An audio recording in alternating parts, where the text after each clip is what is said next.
ចិនប្រធានាធិបតីចិនលោកស៊ីជីនពីងនឹងបំពេញទស្សនកិច្ចនៅប្រទេសសមាជិកអាស៊ានចំនួន3គឺវៀតណាមម៉ាឡេស៊ីនិងកម្ពុជាចាប់ពីថ្ងៃទី14ដល់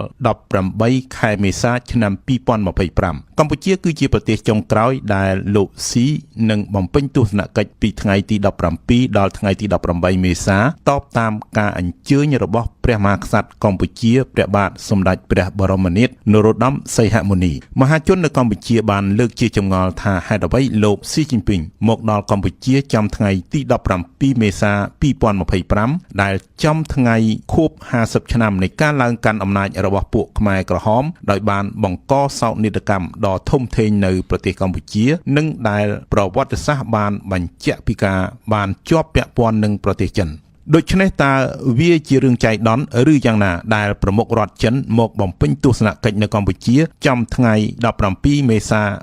2025លោកបណ្ឌិតមាសនេះអ្នកសិក្សាការអភិវឌ្ឍសង្គមបានលើកជាសំណួរថាមូលហេតុអ្វីបានជាទស្សនកិច្ចរបស់លោកប្រធានាធិបតីចិនស៊ីជីនពីងធ្វើឡើងចំថ្ងៃ17មេសាជាថ្ងៃដែលរបបខ្មែរក្រហមចាប់ផ្ដើមកាប់សម្លាប់ប្រជាជនខ្មែរកាលពី50ឆ្នាំមុនជាការពិតបើសិនជាយើងទាញពីថ្ងៃ17មេសាហើយការបំពេញទស្សនកិច្ចធ្វើចំថ្ងៃហ្នឹងគឺមនុស្សទូទៅគេអាចនឹងទាញភ្ជាប់មូលហេតុនឹងបានណាយើងហើយធ្វើធម្មតាថ្ងៃ17មេសានេះគឺជាថ្ងៃមួយដែល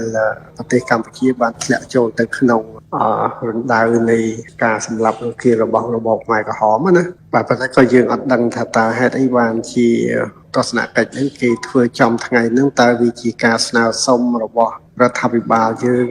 កំណត់ថ្ងៃហ្នឹងឬក៏ជាការបំពេញទស្សនកិច្ចរបស់មេដឹកនាំចិនដែលជាការព្រួយផ្ដើមរបស់ប្រទេសចិនណារបស់មេដឹកនាំចិនណាលោកបណ្ឌិតយ៉ងពៅអគ្គលេខាធិការនៃរាជបណ្ឌិតសភាកម្ពុជាបានមើលឃើញនៅចំណុចមួយចំនួនគឺថា